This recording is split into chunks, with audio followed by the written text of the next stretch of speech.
todos. Yo voy a compartir una presentación para que podamos dirigir un poco más la conversación. Me pidieron que hablara un poco de por qué estamos hablando de ciberseguridad y qué es lo que es. Hay un montón de confusiones conceptuales y yo creo que es re interesante que podamos conversar con un poquito más de detalle en los, espero ser puntual, 15 minutos que Amalia me da. Así que además de darle las gracias por la invitación, siempre es interesante volver a colaborar con las organizaciones de derechos digitales en América Latina. ¿Me escuchan bien? ¿Me ven bien? ¿No hay problema? Ya. Sí, perfecto. Sí, todo bien. Qué bueno. Ya, qué bueno. La idea que tengo hoy día es que podamos compartir la presentación está cargada en el Drive que me compartieron, así que pueden acceder a ella, no hay ningún problema. Y la idea es como resolver al menos dos preguntas. ¿Por qué estamos hablando de ciberseguridad? ¿Y qué es la ciberseguridad? ¿Ya? Y pues estamos hablando de ciberseguridad, yo creo que esto es, más o menos todo ya lo tenemos claro. De repente, desde el año más o menos 2015 en adelante, empezamos a ver cada vez más noticias en medios nacionales e internacionales que hablaban de incidentes, ataques, afectación a elecciones. Vimos las quejas que existieron en la Unión Europea por la interferencia rusa en algunos procesos electorales. Lo mismo sucedió en el caso de Estados Unidos y las operaciones especiales de inteligencia que se habrían llevado a cabo en la elección de Donald Trump. Cada vez más vimos que tenemos ataques que están afectando ciertas capacidades esenciales de los países, que han logrado que, por ejemplo, no sé, ciertos sistemas de trenes dejen de funcionar. En el caso de Chile hemos tenido ataques a los sistemas de agua potable, sistemas eléctricos, pero hay un punto de inflexión que yo creo que es muy importante tener presente. Ataques han habido siempre. Afectaciones a la seguridad digital han habido desde que existen dispositivos computacionales, al menos desde los 60, 70, que se habla un poco de la seguridad de los dispositivos. Pero en el año 2017 ocurrió un evento que hizo un cambio de giro, que fue el gran ataque por WannaCry. Mucha gente empezó a escuchar sobre ciberseguridad a propósito de WannaCry en el 2017, porque fue la primera vez que una empresa lo hizo público. Y Telefónica declaró públicamente que había sido objeto de un ataque de manera importante. ¿Y por qué esto? Yo digo que marca un punto de inflexión porque de ahí en adelante no dejamos de hablar de ciberseguridad. Pero en realidad, si uno mira el antecedente directo de esa circunstancia, son las revelaciones de Snowden. Con Snowden nos dimos cuenta que la maravilla de las tecnologías digitales, pongámosle la etiqueta Internet para estos efectos, era objeto de vigilancia intensiva, era objeto de ataques a la privacidad selectivos y también masivos. Y esto nos obligó a posicionarnos en un lugar distinto para tratar de determinar cómo nos protegíamos. Y esta pregunta se le hicieron tanto los estados, pero también se le hicieron las personas, se le hicieron las organizaciones, y la hemos hecho también en el mundo de la academia. Snowden marca el punto en el cual nosotros nos damos cuenta que esa Internet libre, segura y abierta parece que no era tal, y que parte importante de esa acción tenía un origen estatal. Por lo tanto, nosotros perdimos la virginidad respecto de la discusión sobre ciberseguridad de manera pública, al menos en estos dos hitos que le comento: el ataque de WannaCry en el 2017, las revelaciones de Snowden en el 2015. Pero esto es un camino largo, y si yo quisiera compartir con ustedes un breve diagnóstico sobre por qué estamos conversando hoy día de ciberseguridad, hay al menos 4 criterios que es importante tener presente. Primero, estamos haciendo usos intensivos de tecnologías digitales como nunca. O sea, yo si no fuera por la pandemia, hoy día estaría probablemente en Bogotá disfrutando de la deliciosa vida colombiana, haciendo estas clases, estas sesiones en nuestra vida analógica normal. Hoy día llevamos casi 7 meses haciendo buena parte de nuestra vida a través de plataformas digitales. Por lo tanto, cuando hablamos de uso intensivo, hoy día son cada vez más intensivos a propósito de la pandemia. Pero también estamos siendo testigos de usos emergentes, de tecnologías emergentes. ¿A qué me refiero? Imagino que más de alguien en su casa tiene esta robot aspiradora que se conecta a Internet. Tiene un refrigerador también conectado a Internet. Tiene probablemente una Smart TV. Tiene una serie de dispositivos que se han ido conectando a las redes que han generado un aumento de las capacidades de conexión y por lo mismo han significado un aumento en los riesgos y en la amenaza. Y aquí me quiero detener un pequeño segundo. Cuando yo tengo toda mi información digitalizada y disponible en algún servicio que pueda ser eventualmente conectado a Internet, lo que sucede es que incremento lo que en defensa se llama la superficie de ataque. Y el ejemplo clásico es que antes la información se manejaba en papel. Si yo quería acceder a esa información, tenía que entrar a un edificio, pasar una puerta, pasar un control de seguridad, entrar a una oficina con llave, abrir un mueble con llave. En cambio, hoy día, si yo quiero hacer esto a través de redes digitales, probablemente requiero un poco de habilidades y probablemente un poco de negligencia de quien administra la información. Por lo tanto, el uso intensivo de tecnologías digitales, junto con el uso intensivo de tecnologías emergentes, lo que provocan es que se incrementaron las amenazas y se sofisticaron los ataques con el tiempo. Y esto es particularmente relevante para los países, pero también para las personas. ¿Y cuál es el elemento transversal aquí? Es que tenemos debilidades, todos y cada uno de nosotros. Yo me dedico a esto y todavía no logro que mi madre tenga clave en el teléfono. Quiero que lo veamos al final de la presentación. Las debilidades determinan la forma en la cual el problema de la ciberseguridad o el asunto de la ciberseguridad, si uno lo quisiera mirar en un punto de vista positivo, son lo que nos da pie a que podamos mejorar nuestras capacidades o incluso podamos empeorarlas. Me interesa mucho que mantengan el concepto de debilidades a lo largo de todo el curso, porque les va a ser súper importante.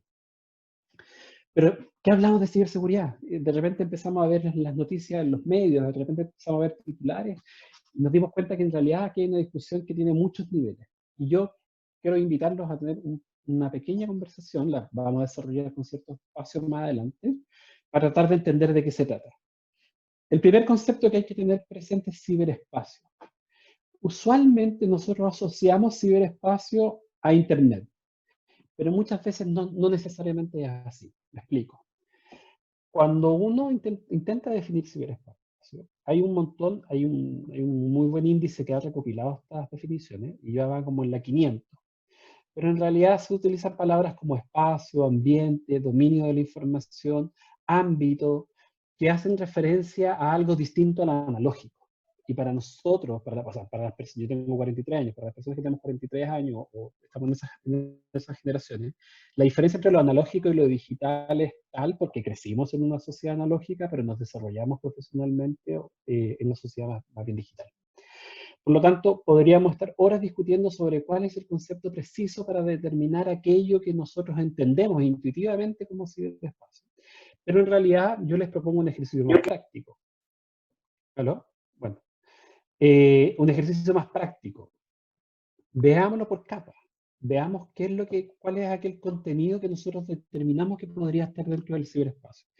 Y si uno lo piensa así, el primero y más evidente es la infraestructura física, desde nuestro teléfono hasta la red de telecomunicaciones, los cables, las fibras ópticas, las empresas que nos prestan servicios. Pero sobre eso, todos esos cables o fibras no sirven de nada si no hay un software que permita que ocurran interacciones. Esa es la segunda capa. Y la tercera capa son los contenidos. Y yo puedo ver claramente en los países como alguna de esas capas, la capa física, la capa lógica o las interacciones, tienen regulaciones que no necesariamente convergen, pero que sí tienen el efecto de dar una idea de un todo. Cuando yo hablo de ciberespacio, hablo de la suma de estos elementos. Y efectivamente Internet es un canal que nos permite y que da cuenta de la existencia de estas tres capas, pero no es la única. Nosotros tenemos redes privadas, nosotros tenemos espacios que no están conectados a nada, tenemos redes que son desarrolladas y pensadas para que nadie más pueda acceder desde afuera, y cada una de ellas para estos efectos es un mini ciberespacio, tan igual a lo que nosotros conocemos como las redes abiertas. Pero si vamos un poquito más allá, nos damos cuenta que el segundo concepto del cual está construida la idea de ciberespacio, que es la idea de la seguridad, bueno, aquí es especialmente complejo. Y ustedes en Colombia tienen especial experiencia en este ámbito, porque cuando yo hablo de seguridad a secas, interpelo un montón de significados distintos según el oyente que tenga enfrente. Y en el caso especialmente de América Latina, nosotros hemos transitado por modelos que cuando hablamos de seguridad se le pone el apellido, hoy día el apellido más de moda es seguridad ciudadana, pero hemos pasado por la seguridad nacional en los 70, 80, la seguridad multidimensional, el concepto más novedoso de la seguridad humana, y este me interesa traerlo a colación porque tiene un efecto después en ciberseguridad, y la seguridad de la información, que lo vamos a ver al principio. Por lo tanto, cuando yo junto el concepto de ciberespacio y lo mezclo con el concepto de ciberseguridad, tengo un montón de problemas. Primero, porque voy a entender por ciberseguridad el cómo comprendía al menos los otros dos conceptos, ciberespacio y seguridad. Por lo tanto, en un país que tenga un enfoque mucho más fuerte vinculado, por ejemplo, con el concepto de seguridad nacional, lo que yo voy a entender por ciberseguridad va a ser completamente distinto a lo que va a entender una persona que vive en una cultura jurídica o política, donde la seguridad está contemplada desde la dimensión de la seguridad humana. Pénsenlo en opuestos. Imagínense el concepto de ciberseguridad para una persona que vive en un país socialdemócrata, con una capa de derechos sociales fuerte y de derechos civiles y políticos fuertes. O sea, pensemos en los paradigmas de los países escandinavos, pero por el otro punto pensemos en países donde ciertos derechos civiles esenciales, como la libertad de expresión, o ciertos derechos sociales también de la misma dimensión, el derecho a informarse, el derecho a relacionarse con otros, el derecho a la privacidad, sea mucho más restringido, mi concepto de ciberseguridad va a ser distinto. Yo voy a entender una cosa, probablemente otros van a entender otra. Y además hay que tener muy presente que es un concepto en disputa política y económica. Cuando yo hablo de ciberseguridad con países de Occidente, que están bajo un paradigma determinado, le entienden de una determinada manera. Pero si yo voy a hablar con países, por ejemplo, de eje oriental, o países que tienen un corte autoritario mucho más fuerte, el concepto para ellos de ciberseguridad es un concepto completamente distinto.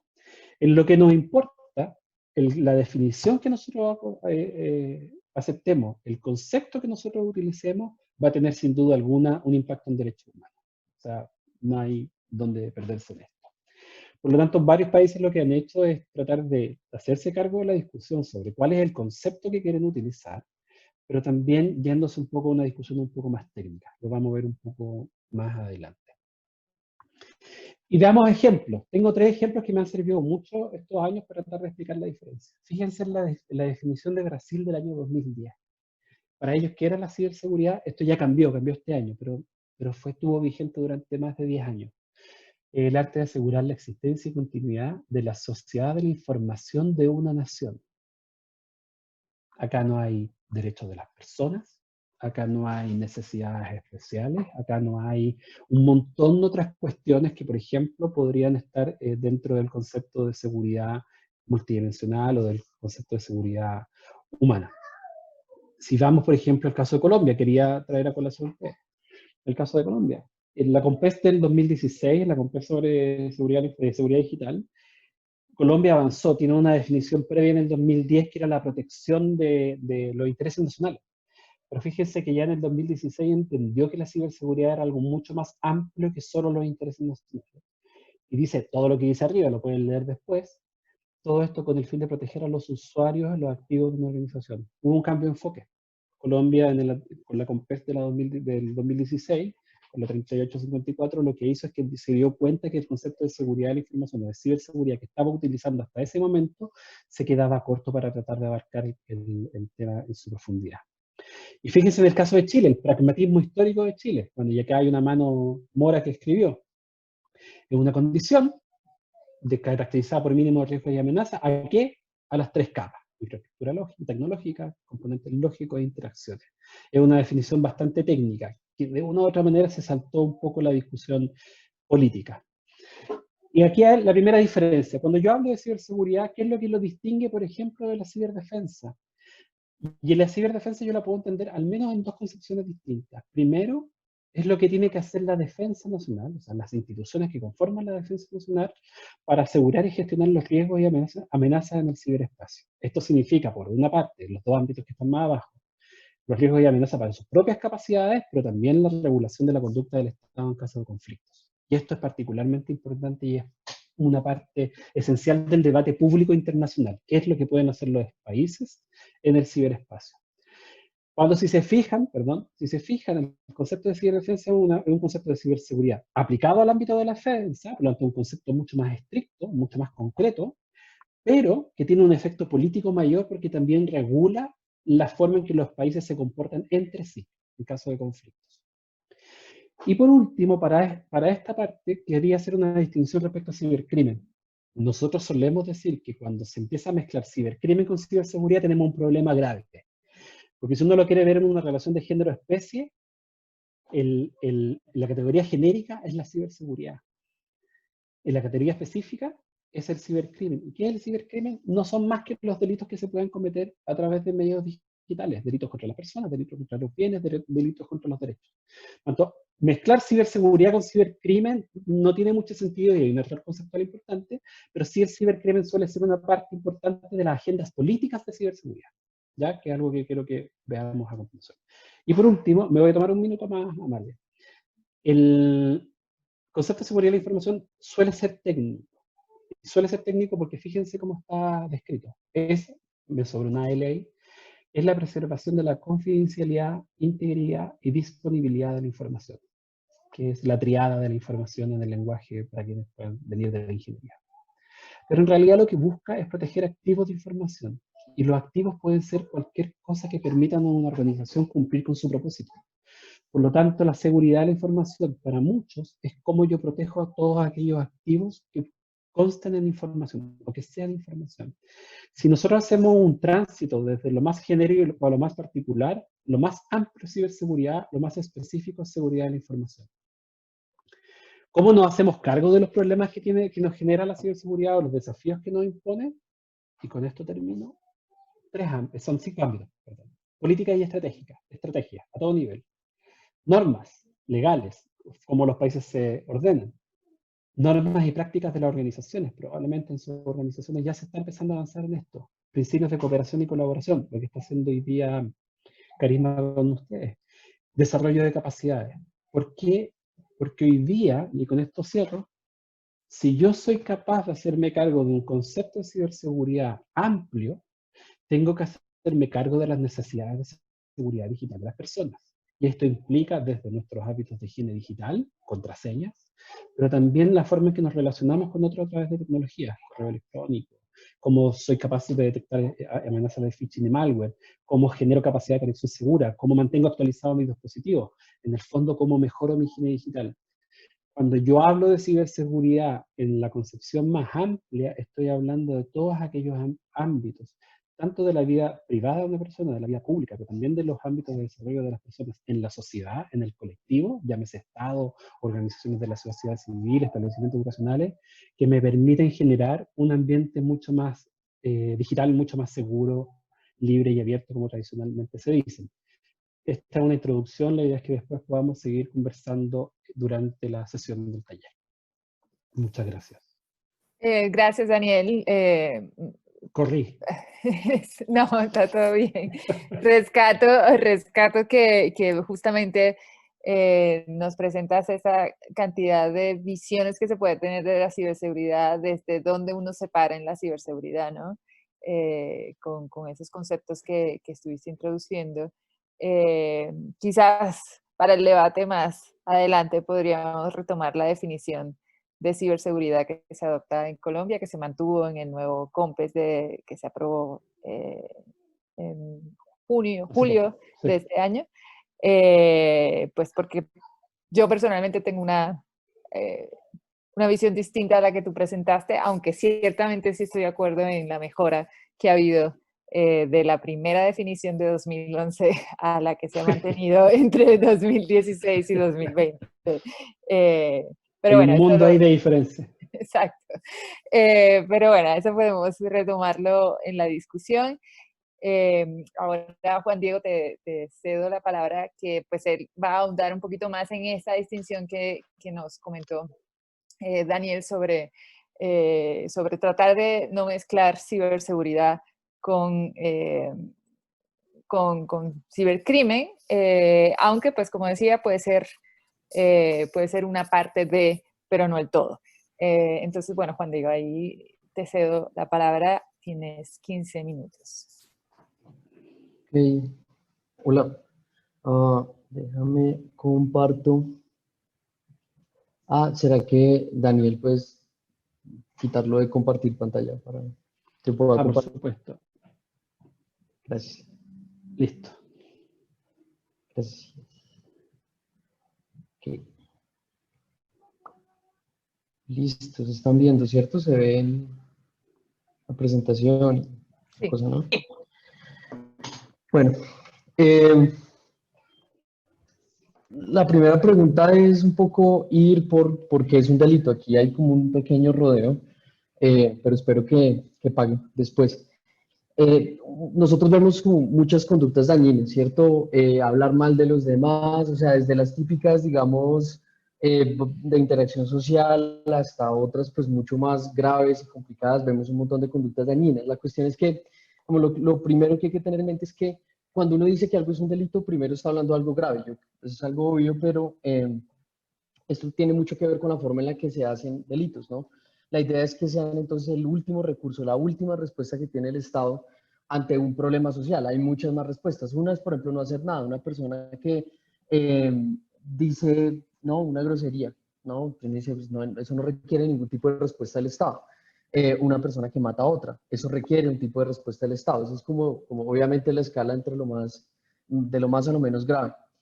Y pues bueno, perdóneme si de pronto alguien ya sabe como este tipo de distinciones, pero aquí hay una distinción muy importante cuando hablamos de delitos. Por ejemplo, uno tiene esta pregunta, uno puede ir a la cárcel por deudas, uno tiene por lo menos una persona que le da plata a otra, no sé, por ejemplo, porque va a comprar una casa, ¿cierto? Y entonces resulta que al final la casa se destruye, al final la persona no era dueña de la casa, al final pasa alguna cosa así complicada y uno no se puede hacer dueño de la casa. Claro, o uno tiene una deuda, pongamos. La persona puede reclamar a un juez, que es este cuadrito azul, digamos, ante la justicia, y el objetivo es que el juez le ataque, digámoslo así, como algo que nosotros llamamos el patrimonio, de lo que es dueña la persona, y con eso se pague la deuda. ¿Qué pasa si no tiene patrimonio? Pues no se puede pagar la deuda, ¿cierto? O sea, hay deudas que no se pueden pagar. Y por supuesto que pues no hay cárcel por deudas, ¿cierto? La idea es básicamente esa, ¿cierto? Que lo que uno compromete es un poco lo que uno tiene y que cuando eso falla, pues respalda con lo que uno tiene. Si uno no tiene nada, pues al final no tiene con qué respaldar, pero eso no necesariamente es un delito, o sea, y eso es importante porque yo creo que a todos todos debemos deuda, no mentiras, a todos hay una deuda que no hemos pagado, que no nos han pagado, y uno se pregunta, ¿y qué puedo hacer? ¿Cierto? Pues, es decir, jurídicamente en el plano de los derechos y esta cosa desde lo judicial, pues lo que uno puede hacer es reclamarle a un juez y que el juez, digamos, obligue a esa persona a pagar, le cojan la casa, el sueldo, bueno, ese tipo de cosas. ¿Qué pasa? ¿Qué pasa si la transacción es un poquito diferente y es una persona, va a comprar una casa a la otra se presenta muy profesionalmente, invita a la otra a comer y bueno, un montón de atenciones, le presenta documentos, le presenta hojas, fotos, no sé qué, y resulta que la persona no era dueña de la casa, no era dueña del lote, y ustedes se han visto aquí en Colombia, en Bogotá, en muchas partes, que hay este lote, esta casa no se vende, no sé qué, claro, eso hace parte como de evitar que una persona se presente como dueña de una casa y se lleve la plata. En esos casos, ¿qué pasa? Una persona entregó, digamos que 10 millones de pesos, 20 millones de pesos para empezar el negocio, lo que sea, y va y habla con la fiscalía. ¿Y por qué con la fiscalía? Porque la fiscalía es la única que puede representar lo que nos interesa representar acá. A diferencia del caso anterior, aquí tenemos una relación entre dos personas. En este caso, en el caso de la estafa, hay una relación, digamos, como de una conducta que daña al colectivo, ¿cierto? Que daña a todo el mundo. Y entonces las personas acuden a la fiscalía porque las personas no pueden demandar por lo penal. Y yo sé que esto es una distinción un poco como muy de derecho, que quizás, digamos, no es relevante para todo el mundo, pero es relevante para explicar esto. Es que uno lo que hace es como denunciar, digamos, la palabra correcta, por lo menos aquí en Colombia, es denunciar. Y uno dice, denuncio a fulanito porque me robó la plata y me estafó, ¿cierto? Entonces, claro, la otra persona se va a defender y va a decir, de pronto era que yo no tenía para pagar, pero yo no lo estafé, y ahí es donde empieza como a trabarse todo el problema. Pero lo importante acá es entender que una persona no reclama de otra, no le puede decir usted cometió un delito. O sea, lo puede decir, pero quien puede decirlo formalmente y jurídicamente es un juez cuando le escucha a la fiscalía y a través de las pruebas y todo eso decide si esta persona efectivamente cometió tal delito, ¿cierto? Pero entonces pues sí, la respuesta penal, por decirlo de esa manera, es una reacción que tiene el Estado con una conducta que sabemos que es dañina. Entonces, pues ya lo vamos a ver, pero esas definiciones tienen que estar claras para hablar de un delito, ¿cierto? Van contra algo que consideramos socialmente valioso. De todos modos, esto es una teoría muy, digamos, ortodoxa, regular de los delitos, pero pues sirve para explicar esta diferencia también. Entonces, la respuesta penal puede tener distintos niveles, ¿cierto?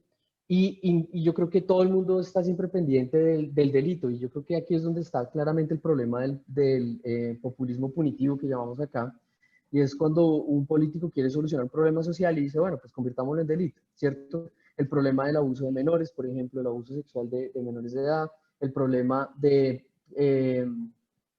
ese problema es, digamos, como uno de los clásicos porque no solamente, obviamente se considera un problema y ya es una de las conductas más graves que más dañan, y eso es lo importante, no solamente a la persona, sino a la sociedad. Si ustedes lo ven en este gráfico, digamos, para pagar la plata, igual la persona a la que la van a condenar, digamos, podría tener que pagar por el daño que hizo, ¿cierto? No es como que me pague la deuda, sino que va a pagar un daño, pero aún si paga el daño, la conducta sigue siendo dañina, ¿cierto? Y eso es lo que, digámoslo así, la hace un delito.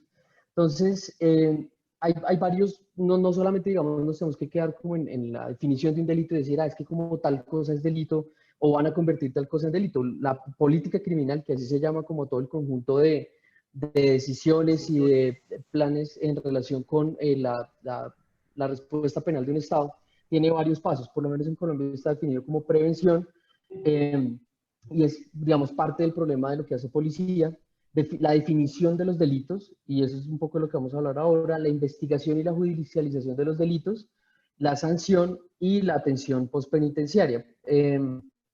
Entonces, cuando uno mira como este panorama y piensa en los delitos, no hay que olvidar, digamos, lo del ciber, pero esto es como para entender cómo cae acá, porque los ciber, digamos, cae como en todo este mundo del derecho penal, ¿cierto? Cae como en todo este mundo de las respuestas penales que tiene el Estado, y entonces se trata de acomodar en todo esto.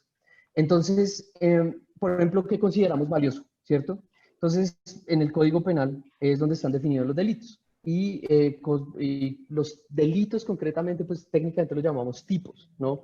Y lo que aparece en este caso como en el color negro es el bien jurídico, lo que estamos defendiendo, ¿cierto? Entonces, cuando se sanciona un homicidio, lo que estamos defendiendo es la vida y la integridad personal, o un feminicidio. Ahí hay otro valor. Pero, por ejemplo, la libertad individual, pues defendemos la libertad individual cuando castigamos los secuestros o las detenciones arbitrarias. Así con todos los demás. En el ejemplo que teníamos, ¿qué es lo que estamos defendiendo? El patrimonio económico de las personas. Estamos defendiendo una persona y estamos castigando a una persona por una conducta que hizo que daña ese bien. Digamos, ese bien jurídico, ese valor social que llamamos patrimonio económico.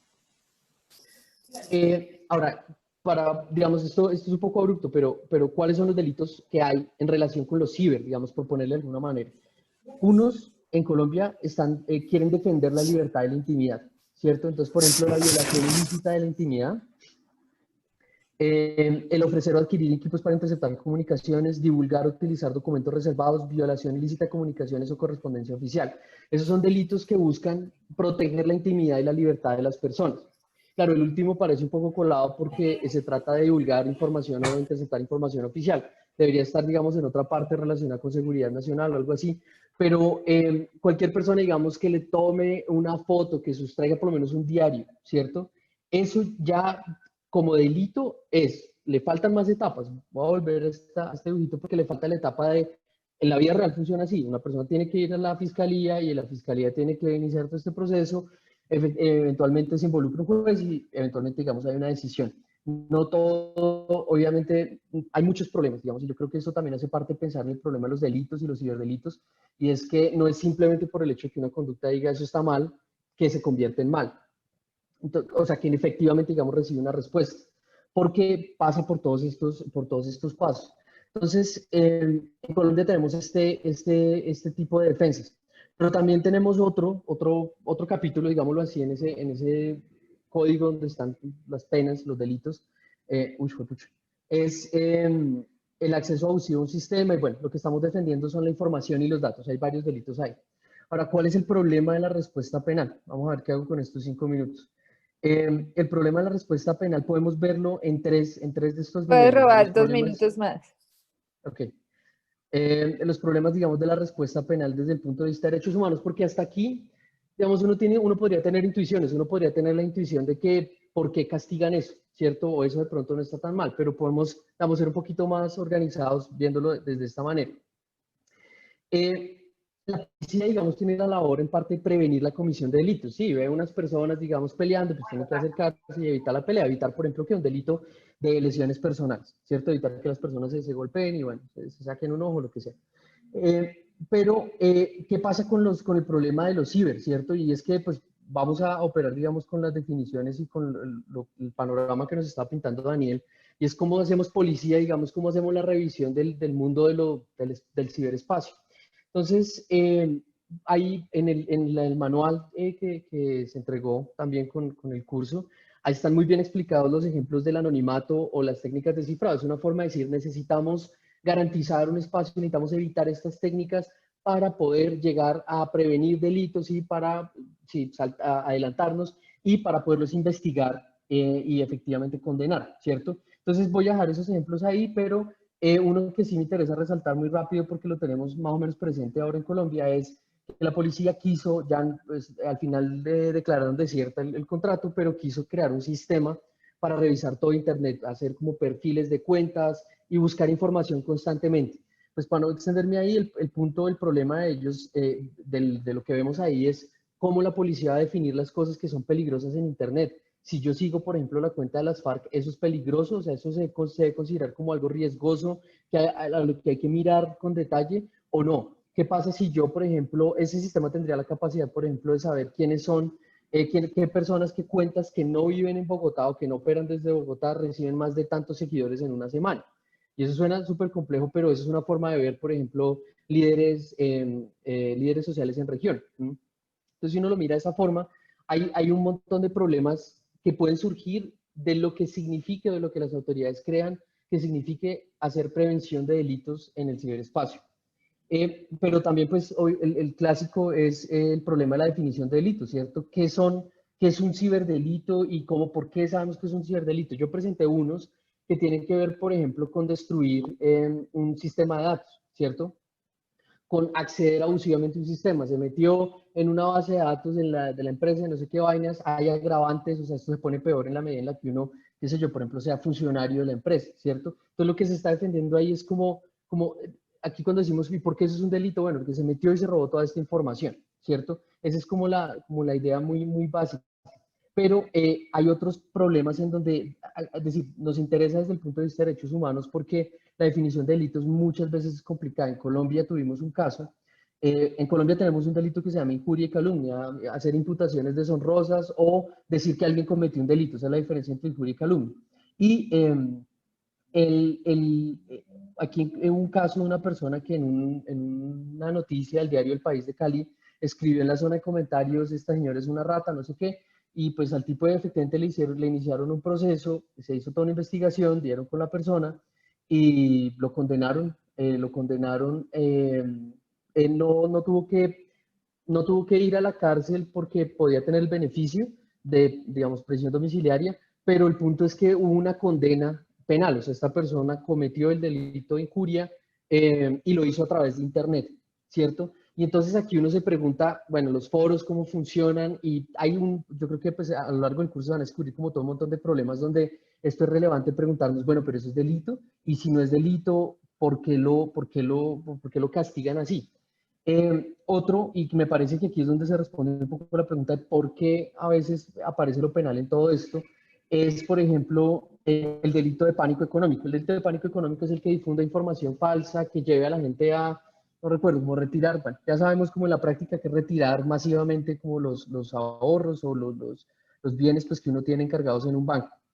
Entonces, Colombia, sabemos este caso de Brecht de hace tanto tiempo, y ya en 2018 nos preguntábamos si era delito y ya hablaban de que podía ser delito, podía configurarse, como se dice, el delito de pánico económico si uno trinaba que no, que saquemos la plata del grupo AVAL porque no los quiero apoyar con lo del caso de Brecht. Y yo creo que lo importante de poner las dos noticias es ver que esto pasó en el 2018 y luego vuelve a pasar en el 2020 cuando se decide el caso. Y es un poco la idea de decir, si usted habla, si usted utiliza las redes de cierta manera, eso puede llegar a ser un delito, eso es un delito. Cuando aquí hay una motivación política que no debería ser considerada delito. Pero quizás los problemas más graves también aparecen es cuando para investigar o para reaccionar, digamos, como parte de esa respuesta penal, lo que queremos investigar. Y esto es un complique en muchos niveles, un complique técnico, pero es un complique jurídico también, es un complique de qué poderes damos y cuáles son los controles que hay para esos poderes. Colombia, yo creo que pues ya está, digamos, claro la falta de controles que hay para los mecanismos de interceptación de comunicaciones, pero lo puede hacer la Fiscalía. Las funciones de inteligencia que son un poco diferentes, pero pueden hacer monitoreo del espectro, pueden solicitar información de los suscriptores y básicamente uno de los problemas aquí muy claros que tenemos es listo, tenemos que investigar delitos, pero entonces la Fiscalía tiene la posibilidad de interceptar comunicaciones y vemos que están abusando de esas mecanismos, ¿cierto? La retención de datos es simplemente que los teléfonos celulares producen una cantidad de datos y las autoridades, en este caso la Fiscalía, como decía, la Fiscalía es la única que puede pararse y decir, yo creo que esta persona cometió un delito y vamos a llevar el caso a un juez. Entonces la Fiscalía puede pedirle a las telefónicas, a los operadores de telefonía, los datos, que no son solamente datos de la persona, sino datos de las llamadas que hace, de dónde se ubica y bueno. Y esto también tiene unos problemas de control. Entonces, pues para cerrar y resumir, no todas las conductas son dañinas, ¿cierto? No todas las conductas que son dañinas deben ser un delito, y esto aplica también para el ciberespacio, ¿cierto? Hay muchos problemas por resolver, pero lo cierto es que nosotros, desde el punto de vista de derechos humanos, vemos cómo en nombre de combatir los ciberdelitos que existen, son complicados, encontramos una serie de abusos. Luego hay una zona gris para definir cuándo hay un ciberdelito que está mediada pues, por muchos elementos tecnológicos. Cuando una persona realmente comete un delito, por ejemplo, en muchas de las cosas que hacemos y que verán, tratamos de influir en el problema o de aportar al problema de la seguridad digital en Colombia, ciberseguridad, a través de decir, por ejemplo, hey, aquí hay un problema y es que usted dejó esto libre, dejó esta puerta abierta, digámoslo así. Y entonces, si no se entiende bien cuál es el problema tecnológico, hay un riesgo de criminalizar, de creer que el que cometió el delito es el que levanta la mano y habla, ¿cierto? Y en últimas, pues la idea pues muy básica que surge de los problemas constitucionales es que prevenir o castigar delitos no puede justificar cualquier medida. Las medidas de interceptación de comunicaciones, de uso de los datos, deben ser proporcionales, necesarias, deben ser legales. En Colombia, digamos, estos juicios y estas formas de pensar el delito se han pensado, se han trabajado, y cuando por lo menos hay nuevas medidas para esto, uno se pregunta como mínimo eso, ¿cierto? ¿Se justifica poner este tipo de medidas para cuidar el ciberespacio y evitar o castigar o perseguir la comisión de delitos? Entonces, pues yo creo que hay un panorama como muy rápido, la verdad, del problema del ciberdelito, pero si lo piensa uno parecido a los delitos tradicionales, encuentra eso. Al menos desde derechos humanos nos podemos preguntar cuáles son los problemas o cuáles son como qué puede hacer daño en prevenir delitos en el ciberespacio, qué puede hacer daño en la definición de delitos o ciberdelitos y qué puede hacer daño en la investigación de los ciberdelitos, qué puede hacer daño para los derechos humanos. Y listo, yo dejo ahí que me pasé como 2-3 minutos. Gracias. Gracias, Juan Diego. Tampoco fue tan grave el tiempo extra que te tomaste. Y bueno, pues un poco con esto abrimos la discusión.